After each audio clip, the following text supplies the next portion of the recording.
Nearly 200 employees tested positive for COVID-19 at Amazon plants throughout the Twin Cities. The majority of them coming from the Shakopee plant. That is where Marielle Mose is right now. And Marielle, you just spoke with one of those employees, right?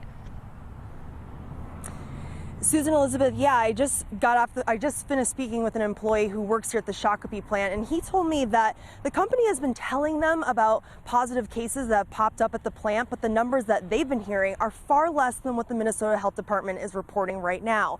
MDH is now telling us that there are 187 cases of COVID-19 in Amazon plants throughout the Twin Cities. 88 of those are happening in the facility behind me here in Shakopee. The Department of Health says Amazon employees also tested positive at a location in Eagan, Maple Grove, and Brooklyn Park.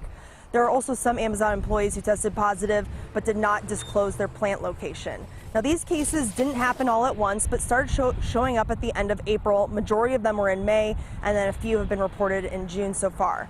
Now, when I spoke to this employee who works here at the Shakopee plant, he accuses the company of not prioritizing the safety of workers. We work with, about 1,000 other people, many of them older, many have different conditions that would make them more vulnerable.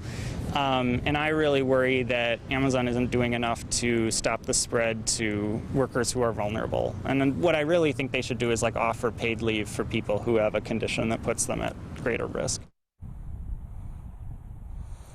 And we did reach out to Amazon for comment, but haven't heard back. But William did tell me that some of the precautions Amazon is taking here is they're doing temperature checks as employees enter the building each day, and they also have a mandatory mask requirement when they're working here.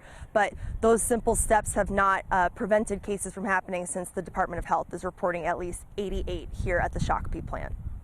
We'll keep following this. Thank you, Marielle. The Minnesota Department of Health just confirmed 9 more deaths, bringing the total to just under 1,400. 242 new cases have been confirmed. And in Wisconsin, there were nearly 250 new cases. One more person has died there.